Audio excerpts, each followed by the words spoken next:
1장 5절로 13절이 되겠습니다. 신약성경 10쪽에 있고요. 마태복음 8장 5절로 13절까지 우리 한 절씩 교독하도록 하겠습니다. 예수께서 가버나움에 들어가시니 한 백부장이 나와 간구하여 이르되 주여 내 하인이 중풍병으로 집에 누워 몹시 괴로워하나이다. 이르시되 내가 가서 고쳐 주리라. 백부장이 대답하여 이르되 주여 내 집에 들어오심을 나는 감당하지 못하겠사오니 다만 말씀으로만 하옵소서. 그러면 내 하인이 낫겠사옵나이다. 나도 남의 수하에 있는 사람이요 내 아래에도 군사가 있으니 이더러 가라 하면 가고 저더러 오라 하면 오고 내 종더러 이것을 하라 하면 하나이다. 예수께서 들으시고 놀랍게 여겨 다른 자들에게 이르시되 내가 진실로 너희에게 이르노니 이스라엘 중 아무에게도 이만한 믿음을 보지 못하였노라. 또 너희에게 이르노니 동서로부터 많은 사람이 이르러 아브라함과 이삭과 야곱과 함께 천국에 앉으려니와 그 나라의 본 사슴들은 바깥 어두운 데에 쫓겨나 거기서 울며 이를 갈게 되리라. 13절은 같이 읽죠. 예수께서 백부장에게 이르시되 가라 내 믿음대로 될지어다 하시니 그 즉시 하인이 나으니라. 아멘. 오늘 읽은 말씀 가지고 하나님을 감동시킨 믿음이라는 제목으로 하나님 주시는 은혜를 나누겠습니다. 같이 한번 해볼게요. 하나님을 감동시킨 믿음. 주중에 15만 원씩 20만 원씩 다 받으셨죠? 얼굴들이 환해요 오늘. 안 받으셨어? 우리 강화도에서 오신 분들은 5만 원씩 더 받으셨죠? 인구 감소 지역이라고 그런 지역은 5만 원씩 더 준대요. 제가 익히 알았으면 잠깐 주소지를 옮겼다가 와야 되는데 놓쳤어요. 인구 감소 지역 그리고 농어촌 지역은 조금씩 더 준다 그래요. 우리 외식하기 위해서 식당에 가면 종업원을 부르라고 식당 위에나 옆에 붙여놓은 거 있죠. 뭐라 그래요? 호출벨. 근데 가끔 호출벨이 없는 식당이 있어요. 그때 여러분들은 종업원을 부를 때 뭐라고 불러요? 언니? 사장님? 이모? 또 뭐라고 불러요? 주문할게요. 주문할게요. 그렇게도 부르고, 그리고 때로는 뭐 아줌마라고도 부르는 사람도 있고, 심지어 어떤 분은 어이, 그 이봐 뭐 이렇게 부르는 사람도 있고. 근데 그 외국에 가면, 특별히 유럽에서는 식당에 가면 이 직원을 부르는 벨이 없어요. 그리고 우리처럼 뭐 이모, 주문할게요, 뭐 사장님 이렇게 부르지도 않아요. 어떻게 불러요? 이번에 안신년 휴가 때 되게 답답했어요. 그래서 유럽 갈 때 다음부터는 제가 그 벨을 가지고 다니려고. 거기는 이렇게 손을 들고 이렇게 서빙하는 분들하고 눈이 맞추면 와서 그렇게 요청을 해요. 우리가 가끔 식당을 가든 누구를 만나든 우리가 사람들을 대할 때 사람들을 대하는 태도를 보면 그 사람의 성품과 인격을 알 수 있습니다. 우리 그리스도인의 신앙의 인격은요, 교회 안에서가 아니고 일상생활 속에서 나타나야 합니다. 사람을 대할 때 여러분들의 그 신앙의 아름다운 성품들이 누군가에게 기쁨이 될 수 있는 그런 신앙의 성품의 소유자들 꼭 되시기 바랍니다. 오늘 함께 읽은 본문은 아름다운 신앙의 인격으로 우리 예수님의 마음을 감동시킨 한 사람이 등장해요. 백부장이라 이야기하죠. 여러분, 예수님은 자신이 만난 신앙인 가운데 가장 최고였다라고 그를 칭찬합니다. 심지어 믿음의 백성이라고 하는 이스라엘 사람들 중에도 이만한 믿음을 만나보지 못했다라고 감탄하세요. 여러분, 이 백부장의 신앙의 태도가 어떠했길래 우리 예수님을 이렇게 감동시키셨을까? 오늘 설교 제목이 뭐였죠? 하나님을 감동시킨 믿음. 저와 여러분들이 우리 하나님을 감동시킬 수 있다면 아마 하나님은 더 큰 축복으로 저와 여러분들 가운데 역사해 주실 줄을 믿습니다. 하나님 감동시켜 드리고 싶죠? 우리 그랬으면 좋겠어요. 구약에 보면 하나님의 마음에 큰 감동을 준 인물들이 여러 명 나옵니다. 그중에 대표적인 사람 한 분을 예를 들면 솔로몬이에요. 솔로몬이 일천번제를 드리고 하나님 앞에 기도를 드렸는데 하나님이 솔로몬의 그 기도를 들으시고 이렇게 이야기해요. 내 마음에 합한 자였다고. 내 마음에 쏙 들었다고. 우리 하나님이 솔로몬의 기도를 들으시고 하나님이 감동을 입으세요. 감동을 입으신 하나님이 솔로몬에게 뭐라고 말씀해요? 이렇게 말씀해요. 내가 네게 무엇을 줄까? 네가 원하는 거 얘기하라는 거예요. 이 시간 하나님이 여러분들에게 내가 네게 무엇 줄까? 라고 물으면 여러분은 어떻게 대답하시겠어요? 제가 하나님은 아니지만 한번 해볼게요. 내가 네게 무엇을 줄꼬? 여기까지는 다 올라왔는데 참. 근데 여러분 솔로몬 보세요. 하나님의 마음에 감동을 줄 만한 신앙의 인격을 가진 솔로몬은 하나님이 내게 무엇을 줄꼬라고 이야기했을 때 솔로몬의 대답 또한 하나님의 마음에 감동시킬 수 있는 사람의 소원을 이야기하는 모습을 보게 됩니다. 솔로몬은 뭘 얘기해요? 맞아요. 하나님께서 내게 맡겨주신 이 백성, 이 나라와 이 민족을 잘 섬기고 잘 다스릴 수 있도록 지혜를 달라 그래요. 바라기는 오늘 말씀을 전하는 저와 우리 모든 성도님들도 앞으로의 생애를 살아가면서 우리 하나님의 마음을 기쁘시게 하고 하나님의 마음을 감동시킬 수 있는 믿음의 사람들 그리고 믿음의 공동체 우리 김포 남현교회가 됐으면 좋겠습니다. 아까 우리 김기성 장로님 기도하시면서 저를 위해서 기도해 주는데 가슴이 뭉클했어요. 교회 개척하고 올해 이제 21년 차를 맞이하고 앞으로 저의 사역은 우리 교단의 목사님의 정년은 70이에요.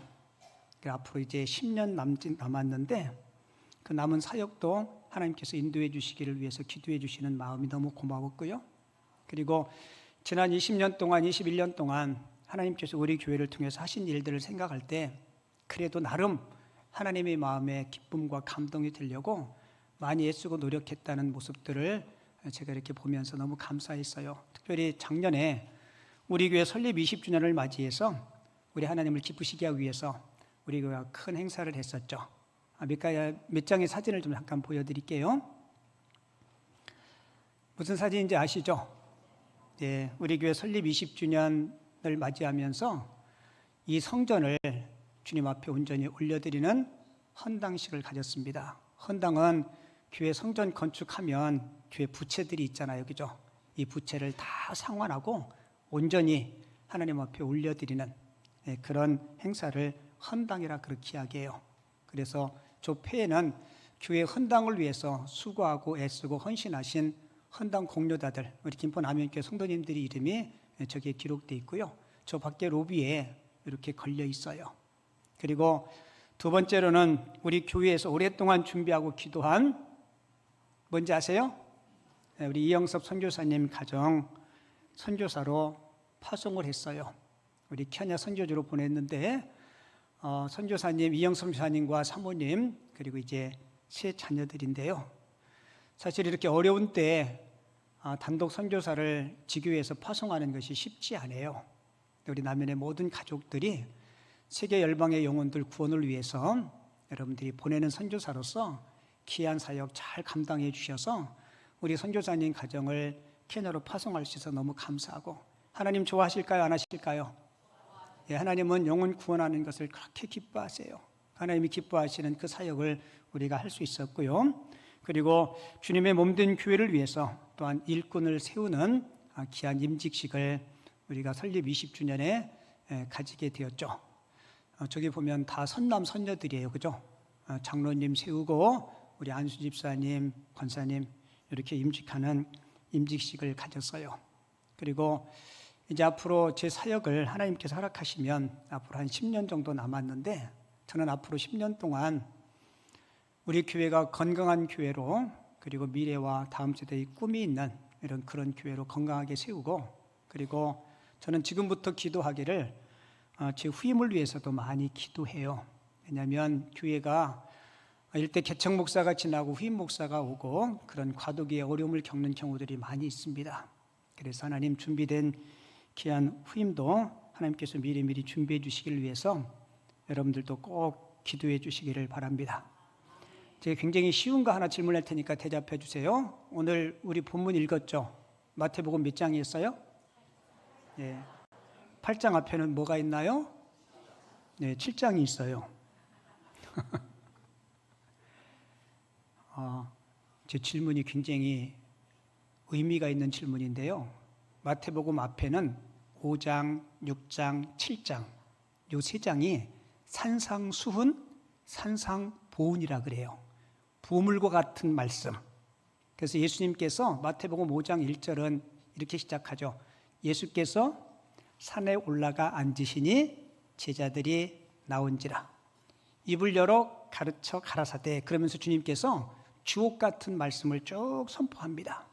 그런데 이 산상수훈은 예수님께서 이 땅에 우리의 구원주, 우리의 왕으로 오신 권세의 말씀을 선포하신 거예요. 그런데 예수님의 그 설교를 듣고 청중들의 반응이 어땠는지 7장 맨 마지막 28절, 29절은 이렇게 이야기해요. 예수께서 이 말씀을 마치심에 무리들이 그 가르치심에 뭐 했다고요? 놀랬다라고 이야기해요. 왜요? 예수님의 가르치심은 권위가 있었어요. 힘이 있었고 능력이 있었습니다. 그 당시에 성경 교사라고 하는 서기관들의 가르침과는 차원이 달랐습니다. 그리고 이 산상수훈을 끝내고 예수님께서 8장, 9장에서는 예수님의 권세는 말씀에만 있는 게 아니고 예수님의 사역에도 권세와 능력이 있어요. 그래서 8장, 9장은 10가지 예수님께서 행하신 기적이 등장합니다. 조금 있다가 이게 잘 맞아야 되는데, 마태복음은 마태가 기록하죠. 그죠? 마태가 마태복음을 기록한 목적이 있어요. 마태복음의 1차 수신자는 유대인입니다. 여러분, 유대인은 구약 성경만 믿어요. 신약은 인정하지 않습니다. 그리고 유대인들은 구약만 믿고 구약의 하나님만 인정하고 신약의 예수 그리스도는 메시아라고 인정하지 않습니다. 그래서 마태는 이 마태복음을 통해서 예수님은 하나님께서 우리에게 보내주신 구약에 약속한 우리의 메시아, 우리의 구원주라는 사실을 유대인들에게 깨우쳐주고 예수를 믿음으로 참된 구원 백성이 되게 하기 위해서 이 마태복음을 기록해요. 그래서 마태복음은 이 유대인들을 대상으로 기록했기 때문에 마태복음의 구조는 유대인들이 가장 존중하는 모세오경의 형식을 빌어서 기록하고 있습니다.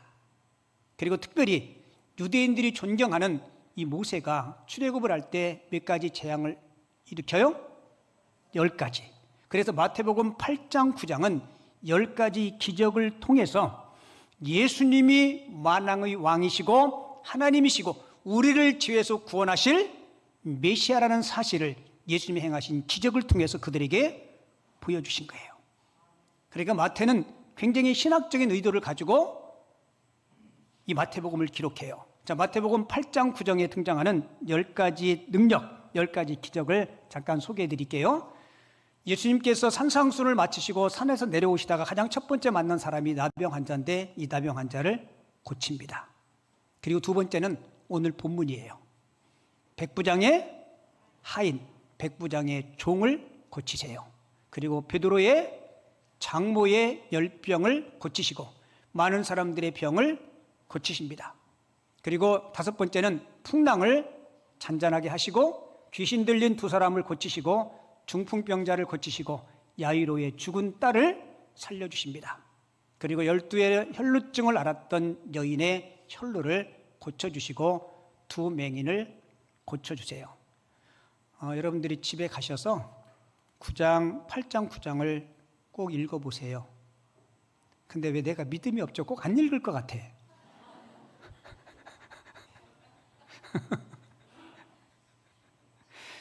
오늘 본문은 예수님과 백부장과 나누는 대화예요. 대화. 그 대화의 내용을 좀 한번 볼게요.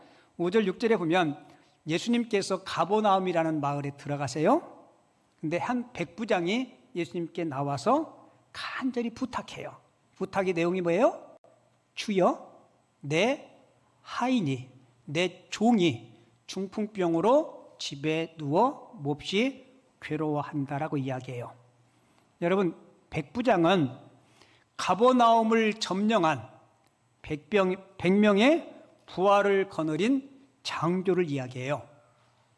그러니까 여러분 그 식민지의 군사 통치 시절에 이 군인의 권세는 대단했습니다. 근데 이 군대 장교가 예수님을 뭐라고 불러요? 주여라고 불러요. 주님의 권위, 주님의 권세에 최대한 경의를 표현한 호칭입니다. 이 백부장이 주여, 내 하인이 중풍병으로 집에 누워 몹시 괴로워한다라고 이야기할 때 우리 예수님이 그의 요구를 들으시고 이렇게 말씀하세요. 예수께서 이르시되 다음 절 내가 가서 고쳐 주리라. 성경 원문을 정확하게 표현하면 이래요. 내가 가서 고쳐 드릴까요? 이 의문문이에요. 내가 가서 고쳐 드릴까요? 그랬더니 8장 8절에서 백부장이 이렇게 이야기해요. 주님, 내 집에 들어오심을 나는 감당하지 못하겠나이다. 다만 말씀만 하옵소서. 그러면 내 하인이 낫겠다라고 이야기합니다. 여러분, 왜 백부장은 예수님이 자신의 집에 오는 것을 이렇게 극구 사양할까요? 이 백부장은 하나님이신 예수님께서 어떻게 죄인인 우리 집에 오실 수 있습니까? 라는 의미고요. 그리고 또 한 가지는 그 당시에 유대인들은 이방인과 상종해야 하네요. 상종하지 않습니다. 그러니까 유대인이신 예수님께서 어떻게 이방 사람인 우리 집에 오실 수 있습니까? 혹시 오시면 많은 사람들의 구설수에 오를까 염려됩니다라는 그런 뜻이에요. 예수님께서 백부장의 이야기를 들으시고 오늘 본문 10절 13절에 보면 우리 예수님께서 감동하세요. 예수께서 들으시고 뭐 하셨다고요? 놀랍게 여겨 따르는 자들에게 이르시되 내가 진실로 너희에게 이르노니 이스라엘 중 아무에게도 이만한 믿음을 보지 못하였노라. 예수께서 백부장에게 이르시되 같이 읽어요. 가라, 내 믿은 대로 될지어다 하시니 그 즉시 하인이 나으니라. 저기서 중요한 단어는요, 이만한 믿음을 보지 못했다는 거예요. 여러분, 믿음에는 크기가 있어요. 우리 다 믿지만 믿음의 크기가 다 같아요? 다 다릅니다. 믿음의 질 또한 달라요. 그런데 이 백부장은 우리 예수님을 놀랍게 하는 그 믿음의 양, 믿음의 질을 가지고 있다는 거예요.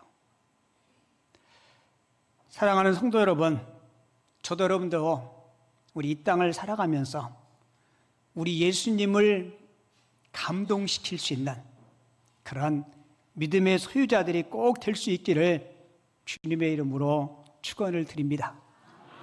내가 우리 주님의 마음을 감동시키면 주님은 하늘의 신령한 것, 땅의 풍성한 것으로 저와 여러분들을 채우시고 축복해 주실 줄을 믿습니다. 이 마태복음 15장에 보면 또 다른 이방인이 등장하는데요.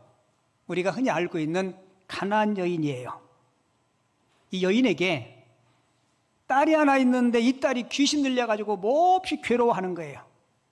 그래서 예수님을 찾아와서 고쳐달라고 애원을 합니다.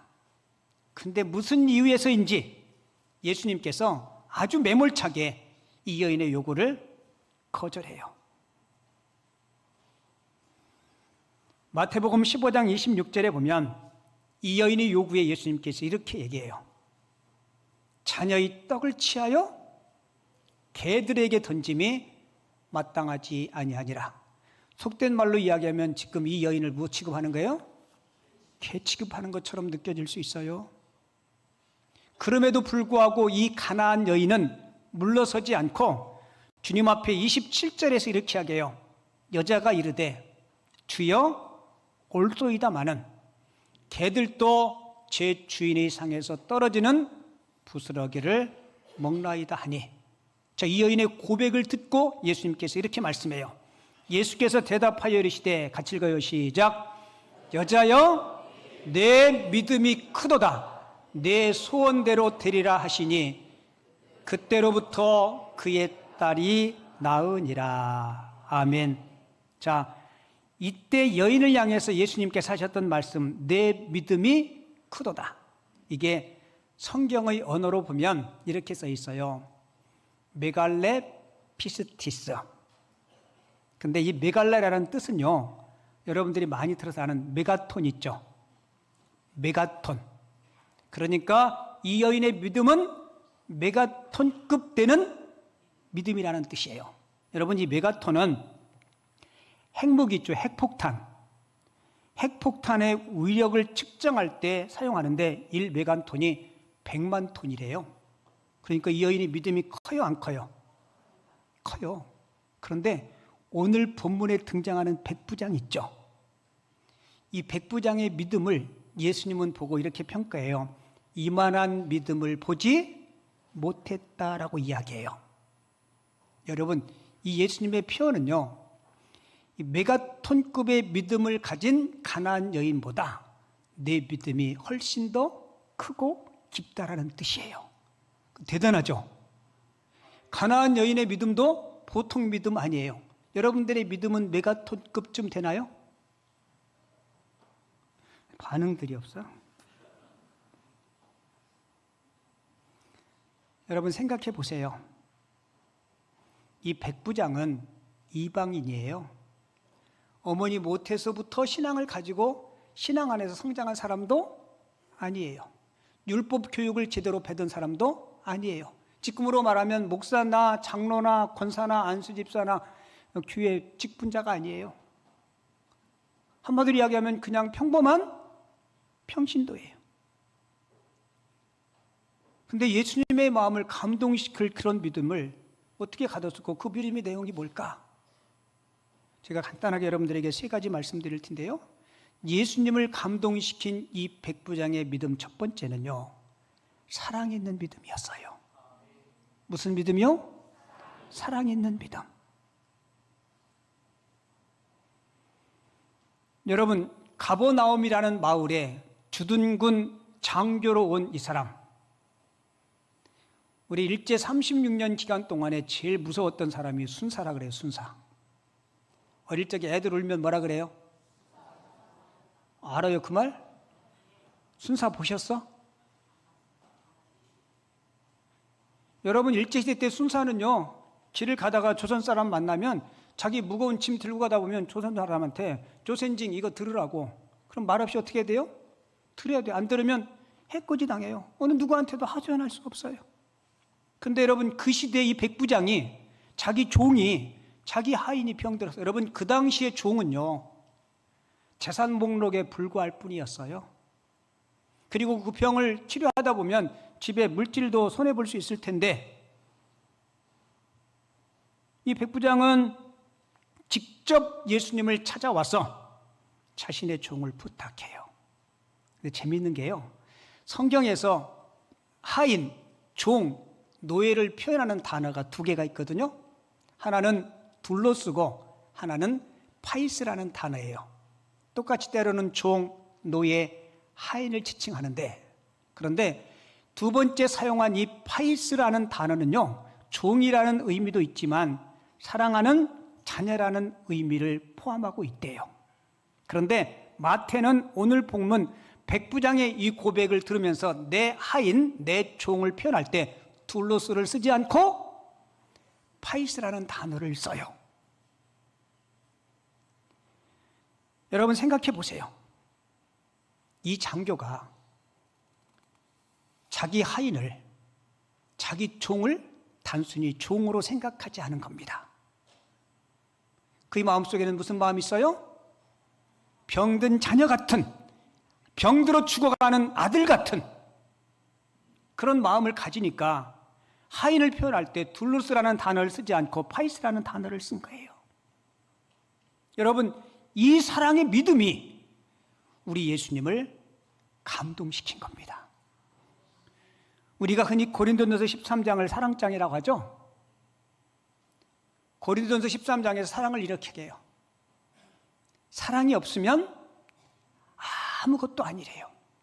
심지어 내가 내 몸을 불사르는데 내어줄다 할지라도 사랑이 없으면 아무것도 아니고, 심지어 내가 내게 있는 모든 것으로 구제한다 해도 뭐가 없으면, 사랑이 없으면 아무것도 아니라는 거예요. 주님께서 백부장과의 짧은 대화 속에 저희 마음속에 사람을 사랑하는, 그 당시에 사람 취급도 받지 않는 그 하인을 사랑하는 그 마음을 읽은 거예요. 여러분, 우리 기독교가 사랑의 종교죠.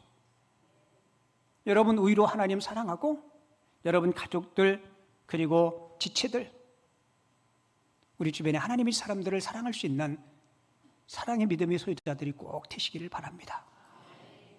그리고 두 번째로, 예수님을 감동시킨 이 백부장의 믿음은 겸손을 지닌 믿음이었어요. 무슨 믿음이요? 겸손을 지닌 믿음. 여러분, 그 당시 예수님은 무명 랍비였어요. 만약에 지배국의 장교가 무명 랍비, 무명 선생에게 명령할 수 있어요, 없어요? 충분히 있는 상황이에요. 당신 우리 집에 와서 우리 병든 하인을 위해서 기도하든지 어떤 조치를 해달라고. 근데 이 백부장은 그렇게 하지 않습니다. 그는 백부장임에도 불구하고 예수님을 뭐라고 불러요? 주여라고 불러요. 그리고 예수님께서 오신다고 하니까 주님이 우리 집에 오는 것을 나는 감당할 수 없다라고 이야기해요. 왜요? 주님처럼 존재하신 분이 죄인의 집에 우리 어떻게 오십니까? 여러분, 백부장의 이 겸손한 인격을 예수님께서 보신 겁니다. 자, 인격 중에 가장 아름다운 인격은 겸손한 인격이에요. 여러분, 겸손은 자기를 낮추는 것이 아니라 자기를 정확하게 아는 것입니다. 내가 내 자신을 정확하게 알면 겸손해질 수 있어요. 우리 같이 한번 읽어볼까요? 시작. 겸손은 자기를 낮추는 것이 아니라 자기를 정확히 아는 것입니다. 아멘. 맞죠?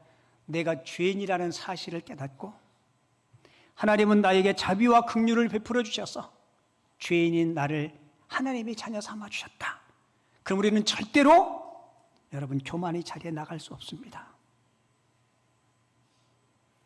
여러분, 교회에서 하나님께서 저와 여러분들을 통해서 일을 하세요. 제가 2부 예배 마치고 제 방이 2층에 있는데 이렇게 2층 올라가면서 창문으로 봤는데 우리 주차하는 우리 장로님, 안수 집사님들이 밖에 나오면 얼마나 더운데 그 더위에도 무릅쓰고 주차봉을 가지고 주차하는 모습 보면서 야, 참 귀하다. 귀해요, 안 귀해요? 이 시간 잠깐 설교하는 상관없는데 주차하시는 분들 말 좀 잘 들어요. 알았죠? 여기다 대라 그러면 여기다 대고 절로 가라 그러면 가고 여기로 대라고 가도 말도 안 들어. 말 안 들으면 번호판을 적어서 저한테 신고하시면 제가 바쿠를 빼가겠습니다. 잘 들으세요. 아셨죠? 네, 내 생각하고 다르더라도 그렇게 좀 도와주세요. 여러분, 교회에서 우리가 봉사할 때 하나님이 나를 사용해 주시면 여러분 감사하시기 바랍니다. 자, 하나님은 사람을 통해서 일해요. 맞죠? 그런데 여러분 꼭 기억하세요. 하나님은 사람을 통해서 일하시지만 사람을 의지하지 않습니다. 모세가 120살까지 쓰임받아요. 그죠? 120살 됐음에도 불구하고 모세는 기력이 쇠하지 아니하고 눈이 흐리지 아니하다 그래요. 그러니까 충분히 더 일할 수 있어요, 없어요? 있어요. 그럼에도 불구하고 하나님은 120살에 딱 정했어요. 그리고 그 뒤에 여호수아를 하나님께서 쓰십니다. 여러분, 120살 먹은 모세와 이제 젊은 여호수아 둘이 비교해 보면요, 모세를 따라올 수가 없어요. 그럼에도 불구하고 하나님은 모세를 의지하지 않습니다. 왜요? 하나님께서 모세를 쓰시기엔 여기까지예요. 맞죠? 여러분들 절대로 교회에서 섬길 때 내가 쓰임받음에 감사할 수 있기를 바랍니다. 그리고 불평하거나 원망하지 마세요. 그럼 여러분들이 수고가 다 숲으로 돌아가요. 멕시코에 체르탈이라는 인디언이 있대요. 근데 인디언의 방언 가운데 신앙, 순종, 겸손 이 단어가 구분이 안 된대요. 그냥 막 혼용해서 쓴대. 선교사들이 처음 가가지고 이들이 언어가 미개한 언어라서 이 세 단어를 구분하지 않고 쓰나 이렇게 생각했대요. 근데 그들과 함께 지내면서 선교사들이 깨달은 게요. 신앙, 순종, 겸손은 결코 별개의 것이 아니다. 그러면서 이런 고백을 했어요. 믿는다는 것은 곧 하나님 앞에 뭐 하는 거예요? 맞아요, 안 맞아요? 자, 이 시간 보세요.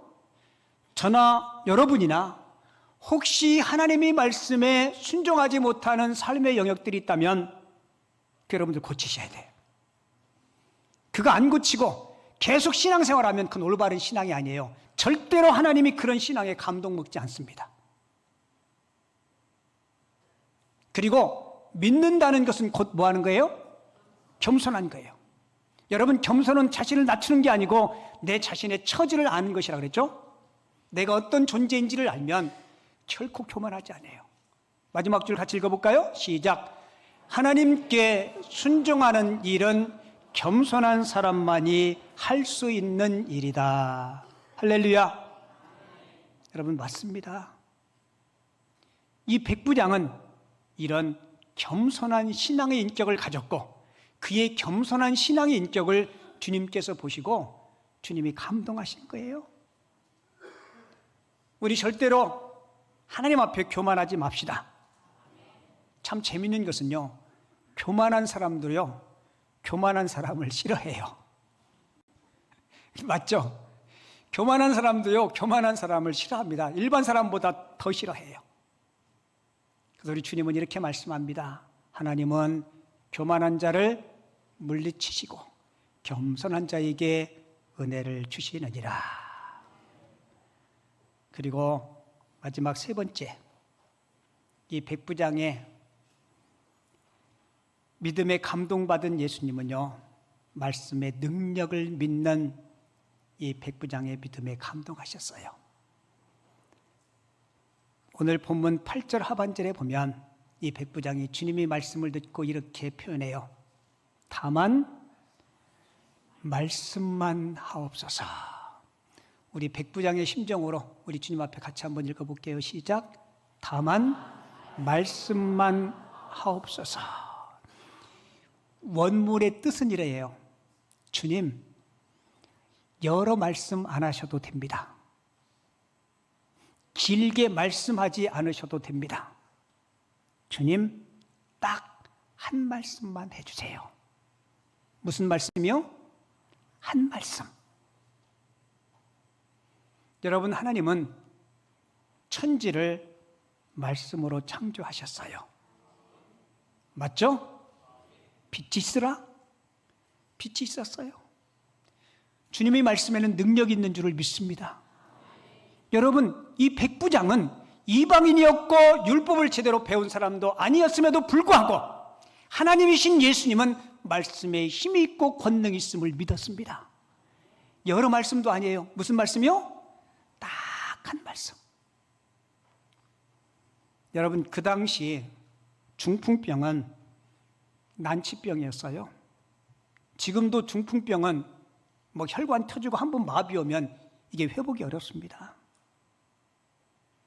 의학이 발달한 지금도 의학이 잘 못 치는 그런 중풍병인데, 이런 난치병 그 2000년 전에 이 백부장은 아무리 난치병이라 해도 우리 주님이 뭐하면 말씀 한마디면 낫겠다는 거예요.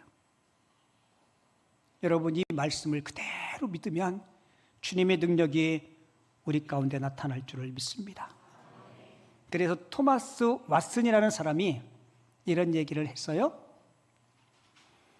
이성이 갈 수 없는 곳까지도 믿음은 능히 갈 수 있다. 이성이 갈 수 없는 곳까지도 믿음은 능히 갈 수 있다.